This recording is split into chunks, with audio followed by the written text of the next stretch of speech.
بسم الله الرحمن الرحيم. الصلاة والسلام عليك يا رسول الله، الصلاة والسلام عليك يا حبيب الله، الصلاة والسلام عليك يا خاتم النبيين. ناظرین، اللہ سبحانہ تعالیٰ سے بہت توقع ہے کہ آپ سب لوگ خیریت سے ہوں گے۔ رمضان کی جو خیرات ہے اللہ تعالیٰ کی طرف سے ہے وہ آپ سمیٹ رہے ہوں گے، اور رمضان کے تمام تر لوازمات پورے کر رہے ہوں گے انشاءاللہ۔ اللہ سبحانہ تعالیٰ آپ کی نمازوں کی حفاظت فرمائے،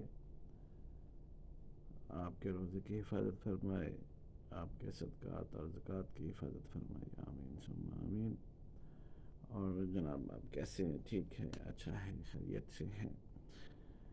رمضان کا تیسرا جمعہ تھا، الحمدللہ رب العالمین۔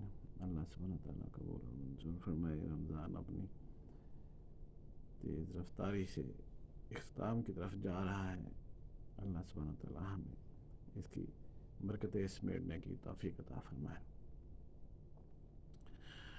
ناظرین، مختلف ایشو پر بات ہوتی رہتی ہے آپ سے۔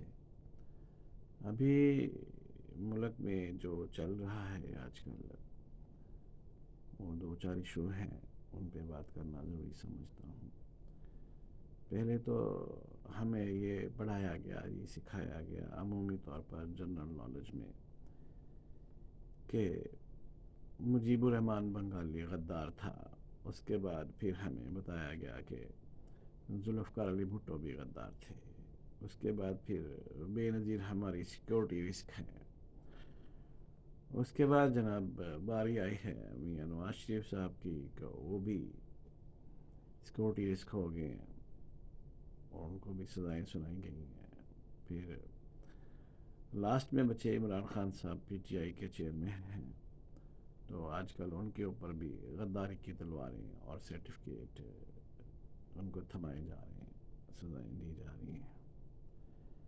تو ارباب اقتدار سے یہ پوچھنا تھا کہ یہ سلسلہ کب رکے گا، یہ سلسلہ کب تھمے گا، اس کا سدباب کیسا ہوگا، اور قوم کو صحیح راستے کی نشاندہی کون کرنے والا ہے۔ جو ججز اقتدار میں آنے والوں کو خوش آمدید کہتے ہیں، نظریہ ضرورت کے تحت ان کا دفاع کرتے ہیں اور انہیں جائز قرار دیتے ہیں، ایسے ججز کی روک تھام کیسے ہوگی، اور ایسے آرمی چیف کی روک تھام کیسی ہوگی جو مارشل لا لگانا اپنا حق سمجھتے ہیں۔ ابھی مارشل لا سے بات تھوڑی چینج ہوگی، ابھی نیم مارشل لا لگتا ہے، نیم مارشل لا لگتا ہے۔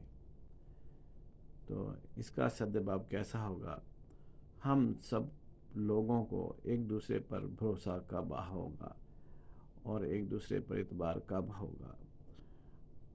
آرمی چیف کو سیاستدانوں پر بھروسہ کرنا پڑے گا، سیاستدانوں کو آرمی چیف پر بھروسہ کرنا پڑے گا، لیکن جو سب سے بڑی بات ہے جوڈیشری کی، اس سے صحیح ہونے کی توقع ہم کر سکتے ہیں، لیکن اس میں ہم بار بار ناکام ہو جاتے ہیں۔ تو کچھ دوستوں کی رائے یہ ہے کہ ملک میں ایک گرینڈ جرگہ جو ہے وہ قائم کیا جائے، جو ملک میں پچھلے 20-25 سالوں میں جو غلط ہوا، 30 سالوں میں، اس کے ذمہ داروں کا تعین کیا جائے اور پھر ملک کو صحیح راستے پر گامزن کیا جائے۔ اس خیالات کا اظہار میاں نواز شریف صاحب نے بھی کیا تھا، اور عوام میں عمومی طور پر تھڑوں پر، گھروں پر، مجالس میں یہ باتیں ہوتی ہیں۔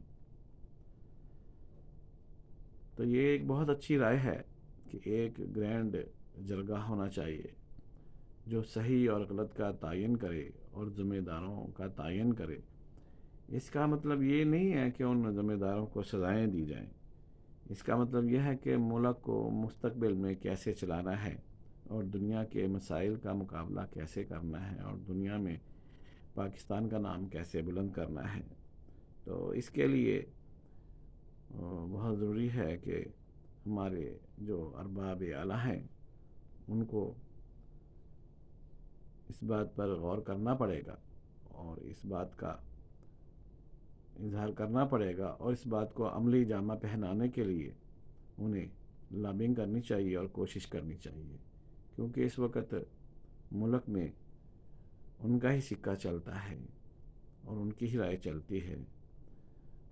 جناب جنرل عاصم منیر صاحب سے یہ توقع کرتے ہیں کہ وہ اس معاملے میں اپنا بہترین کردار ادا کریں گے، اور اپنا وہ حافظ قرآن ہونے کے ناطے سے قرآن میں فہم بھی رکھتے ہیں، تو اس طرح سے وہ اس ملک کو اور اس ملک کے عوام کی خدمت کرنے کے لیے گرینڈ جرگہ جو ہے وہ بہت ضروری ہے، اور اس کے لیے اقدامات کرنے چاہیے۔ ملک میں صحیح اور غلط کا ایک بار تعین ہو جائے اور آنے والی نسلوں کو بھی ایک پیرامیٹر مل جائے کہ ملک کو ججز نے کیسے اپنا رول ادا کرنا ہے، آرمی نے کیسے اپنا رول ادا کرنا ہے، اور پولیٹیشین نے کیسے اپنا رول ادا کرنا ہے، ان سب کے اوپر جو شرائط اور ضوابط لاگو ہوں اس کا برملا اظہار ہونا چاہیے۔ اور یہ جو گرینڈ جرگہ ہے یہ 1 مہینہ 2 مہینہ 3 مہینہ تک بھی چلتا رہے، اس میں کوئی حرج نہیں ہے، اس پر بحث ہوتی رہنی چاہیے، اور مخالفت برائے مخالفت کے طریقے سے نہیں ہونا چاہیے، اصلاح کے لیے ہونا چاہیے، ملک کی خدمت کے لیے، اسلام کی خدمت کے لیے ہونا چاہیے۔ آج کے ویلاگ میں یہی کہنا کافی ہے کہ تمام مسائل کا حل قرآن اور سنت پر عمل کرنے سے ہے، اور قرآن اور سنت پر عمل کرنے کے لیے بھی پیرامیٹرز ہونے چاہیے جو اس جرگہ میں طے کیے جانے چاہیے۔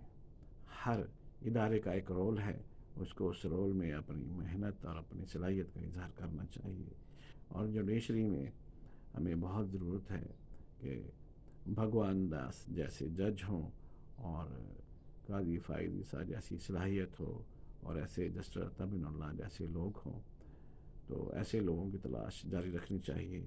سفارش پر ججز کو تعین نہ کیا جائے، اس میں ملک کی سلامتی ہے، اداروں کی سلامتی ہے، اور غربت کا خاتمہ ہوگا انشاءاللہ، اور ملک اپنے راستے پر چل پڑے گا۔